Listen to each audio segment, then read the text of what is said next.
हरि ओम। बोल श्री सद्गुरु भगवान की जय। बोल श्री गणपति महाराज की जय। बोल श्री गौरी शंकर भगवान की जय। बोल श्री सच्चियां ज्योतावाली माता आपकी सदा ही जय। बोल सांचे दरबार की जय। शांताकारं भुजगशयनं पद्मनाभं सुरेशं विश्वधारं गगनसदृशं मेघवर्णं शुभांगं लक्ष्मीकान्तं कमलनयनं योगिविधर्यानगमयं वन्दे विष्णुं भवभयहरणं सर्वलोकैकनाथम्। श्री पुरुषोत्तम मास महात्म्य कथा 30वां अध्याय। इस अध्याय में भगवान श्री नारायण महर्षि नारद को पतिव्रता स्त्री के कर्तव्य और उनके लक्षणों का वर्णन करते हैं, गृहस्थ आश्रम का वर्णन करते हैं। भगवान श्री नारायण कहते हैं कि यह महर्षि, स्त्री गृह की लक्ष्मी होती है, स्त्री घर की अन्नपूर्णा है। स्त्री को अपने कर्तव्यों का पालन बहुत सावधानी के साथ करना चाहिए।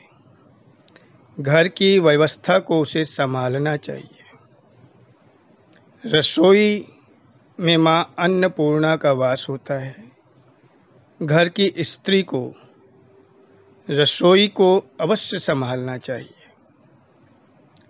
रसोई घर के लिए बहुत महत्वपूर्ण है, इसलिए रसोई अगर गृह लक्ष्मी के हाथ में है तो वहाँ अन्नपूर्णा का निवास रहता है। स्त्री घर के संपूर्ण कार्यों को सुगढ़ता के साथ करे, घर की परंपराओं को निभाए, घर के संस्कारों को निभाए और उन परंपराओं और संस्कारों को आगे की पीढ़ी को दे, अपने बच्चों को दे।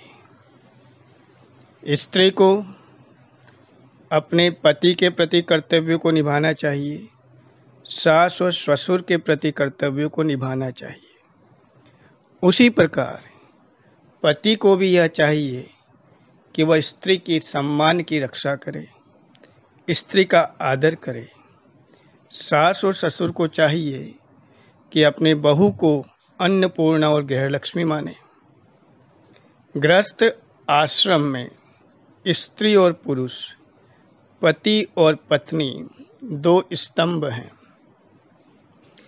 इसी स्तंभ पर पूरा गृहस्थ आश्रम आधारित होता है। दोनों स्तंभ मजबूत होने चाहिए, एक दूसरे का सम्मान करने वाले होने चाहिए, परस्पर प्रेम और आदर का भाव रखने वाले होने चाहिए। गृहस्थ आश्रम पर ही अन्य 3 आश्रम आधारित होते हैं: ब्रह्मचर्य आश्रम, वानप्रस्थ आश्रम और संन्यास आश्रम। इसीलिए गृहस्थ आश्रम का बहुत महत्व है। गृहस्थ आश्रम में जो व्यक्ति अपने कर्तव्यों का निर्वहन सावधानी पूर्वक करता है तो उसे यश की प्राप्ति होती है। गृहस्थ आश्रम में स्त्री और पुरुष, पति और पत्नी का एक दूसरे के प्रति सम्मान रखना अत्यंत अनिवार्य है। शास्त्रों में भी कहा गया है कि जहाँ नारी की पूजा होती है वहाँ देवताओं का वास होता है। इसीलिए गृहस्थ आश्रम में नारी का सम्मान अनिवार्य है। हे महर्षि, इस प्रकार गृहस्थ आश्रम में जो व्यक्ति अपने कर्तव्यों का पालन करते हुए अपने जीवन को बिताता है अपने जीवन को व्यतीत करता है उसकी यश और कीर्ति बढ़ती है। इस प्रकार 30वां अध्याय संपूर्ण हुआ। 31वां अध्याय प्रारंभ होता है। श्री नारद जी भगवान से पूछते हैं कि हे भगवान, पुरुषोत्तम मास में सबसे उत्तम दान क्या है? तो श्री नारायण कहते कि यह महर्षि, इसी प्रकार का प्रश्न एक बार मां पार्वती ने महादेव से पूछा। मां पार्वती ने पुरुषोत्तम मास के नियमों को निभाया और महादेव से पूछा कि हे महादेव, हे देवों के देव, मैं ऐसा कौन सा दान करूं पुरुषोत्तम मास में जो अत्यंत उत्तम हो? महादेव ने कहा कि हे देवी, दान अपनी सामर्थ्य के अनुसार और सत्पात्र को करना चाहिए। तुमने पूछा है तो मैं बताता हूं कि पुरुषोत्तम मास में कांसे के संपुट में या कांसे के बर्तन में 30 मालपुए बनाकर उन्हें तागों से लपेटकर विद्वान ब्राह्मण को देना चाहिए, और अगर वैभव हो तो ऐसे 30 संपुट और प्रत्येक संपुट में 30 मालपुए तागे से लपेटे हों और उनका दान करें। तो मां पार्वती ने उसी प्रकार 30 कांसे के संपुट और प्रत्येक संपुट में 30 मालपुए तागे से लपेटकर विद्वान ब्राह्मणों को दिए और अपने व्रत को संपूर्ण किया। श्री नारायण कहते हैं कि महर्षि नारद, अगर कांसे का दान नहीं कर पाए व्यक्ति तो सामर्थ्य के अनुसार, जैसा पहले वर्णन किया गया है, दान सामर्थ्य के अनुसार ही करना चाहिए और दान सत्पात्र और विद्वान ब्राह्मण को करना चाहिए। जिस विद्वान ब्राह्मण के मुख से आपने श्री पुरुषोत्तम मास महात्म्य का वर्णन सुना, उसको अपने सामर्थ्य अनुसार कुछ न कुछ दक्षिणा अवश्यमेव दे। इस प्रकार नारद जी के श्रीमुख से जब प्रश्न नारायण ने सुना और नारायण ने श्री नारद जी को यह उत्तर दिया, तो श्री नारद जी बोले कि हे भगवान, मैं आपके श्रीमुख से श्री पुरुषोत्तम मास महात्म्य का वर्णन सुनकर धन्य धन्य हुआ। अब मेरी कोई इच्छा बाकी ही नहीं रह गई। श्री सूत जी महाराज नैमिषारण्य में ऋषिगणों को कथा को संपूर्ण करते हुए कहते हैं कि हे ऋषिगणों, इस प्रकार श्री नारायण और नारद जी का संवाद मैंने तुम्हें सुनाया। आप सबके आशीर्वाद से मैंने संपूर्ण महात्म्य आपको सुनाया। ऋषिगण बोले कि हे सूत जी महाराज, आप धन्य हैं। हम आपको आशीर्वाद देते हैं कि आपकी कीर्ति इस पृथ्वी पर दिग दिगंत तक फैलती रहे और आप भगवान की श्री कथा का इसी प्रकार वर्णन करते रहें। यह सुनकर सूत जी अपने आसन से खड़े हुए। ऋषिगणों को उन्होंने प्रणाम किया, उनकी प्रदक्षिणा करी।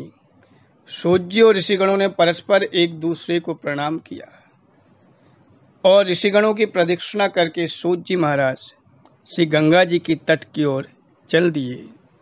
ऋषिगण भी सूत जी के जाने के बाद श्री पुरुषोत्तम मास महात्म्य की जो कथा का उन्होंने श्रवण किया था, उस पर विचार विमर्श करने लगे और एक दूसरे से कहने लगे कि वास्तव में पुरुषोत्तम मास तो कल्प वृक्ष के समान है, इसके समान और कोई अन्य मास नहीं है।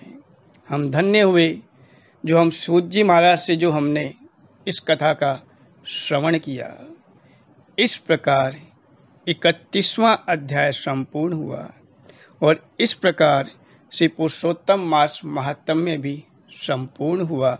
बोले श्री लक्ष्मी नारायण भगवान की जय। इसी प्रकार मैं पंडित राजेश त्रिपाठी अपने माता पिता पूर्वजों और अपने शुभ चिंतकों के आशीर्वाद और शुभकामनाओं के कारण ही इस संपूर्ण मास में और भगवान के आशीर्वाद से, भगवान की कृपा से, क्योंकि शास्त्रों में ये कथन है, बिनु सत्संग विवेक न होई और राम कृपा बिनु सुलभ न सोई, कि जब तक भगवान की कृपा नहीं होगी सत्संग नहीं मिल सकता। और भगवान के चरित्र का गुणगान करे ऐसी मानव की जीवा नहीं, ये तो स्वयं भगवान हैं जो वह करवाते हैं। उन्हीं की प्रेरणा से मैं संपूर्ण मास में आप सबको इस कथा का श्रवण करा पाया। मेरी वाणी में अगर कोई प्रमाद हुआ हो, कोई त्रुटि हुई हो, तो उसके लिए मैं आपसे क्षमा प्रार्थना करता हूँ, क्योंकि कथा में श्रोता का होना अनिवार्य हो। श्रोता भी आप जैसा भक्तिमय हो, तभी वक्ता भी कुछ कह पाता है। भगवान के चरणों में इस संपूर्ण कथा को समर्पित करता हुआ मैं ये भगवान से प्रार्थना करता हूँ कि भगवान अपना आशीर्वाद हम सब पर बनाए रखें। आप सब सदैव प्रसन्न रहें। आज की इस भयंकर परिस्थिति में भी भगवान आपका रक्षण करते रहें और सदैव आप भगवान की कृपा की अनुभूति करते रहें। भगवान का वरदहस्त आप पर और आपके परिवार पर सदैव बना रहे और आप हमेशा इस बात से और इस इच्छा से भरपूर रहें कि भगवान आपका सदैव रक्षण कर रहे हैं। अस अभिमान जाए जिन भोरे, मैं सेवक रघुपति पति मोरे, कि भगवान मेरे मन में हमेशा ये विश्वास, आस और अभिमान रहे कि मैं भगवान का सेवक हूँ और भगवान मेरे पति स्वामी हैं। भगवान का असीम आशीर्वाद आप पर बरसता रहे, ऐसी ही भगवान के श्री चरणों में प्रार्थना है। आइए अब हाथ जोड़ के भगवान से प्रार्थना करते हैं कि आह्वानम न जानामि विसर्जनम, पूजाम चैव न जानामि सम्यताम परमेश्वर, मंत्रहीनम क्रियाहीनम भक्तिहीनम सुरेश्वर, यत् पूजितम मया देव परिपूर्णम तदस्तु मे, परिपूर्णम तदस्तु मे, परिपूर्णम तदस्तु मे। हे भगवान, मुझे आपका पूजन अर्चन नहीं आता, मुझसे जैसे बन पड़ा मैंने करा। मेरी त्रुटियों को क्षमा कीजिए और अपना आशीर्वाद सदैव हमारे ऊपर बनाए रखें। हाथ ऊपर उठाकर बोलिए श्री विष्णवे नमः, श्री विष्णवे नमः, श्री विष्णवे नमः, श्री हरे नमः, श्री हरे नमः, श्री हरे नमः। इसके बाद श्री भगवान की ओम जय जगदीश हरे वाली आरती गाइएगा। फिर घर में कुछ भी मीठा प्रसाद बनाकर, आटे का हलवा, सूजी का हलवा बनाकर भगवान को अर्पित करके उसका वितरण कीजिएगा। भगवान श्री हरि के चरणों में प्रार्थना कि आप सब स्वस्थ रहें, कुशल रहें, खिलखिलाते रहें, मुस्कुराते रहें। बोल श्री लक्ष्मी नारायण भगवान की जय। बहुत बहुत धन्यवाद। बोलिए श्री लक्ष्मी नारायण भगवान की जय। हरि ओम। श्री आह्वानम न जानामि विसर्जनम, पूजाम चैव न जानामि सम्यताम परमेश्वर, मंत्रहीनम क्रियाहीनम भक्तिहीनम सुरेश्वर, यत् पूजितम मया देव परिपूर्णम तदस्तु मे, परिपूर्णम तदस्तु मे, परिपूर्णम तदस्तु मे। जय जय श्री राधे, जय जय श्री राधे, जय जय श्री राधे। श्याम बोली जुगल जोड़ी सरकार की जय। आज के आनंद की जय। श्री हरे नमः, श्री हरे नमः, श्री हरे नमः।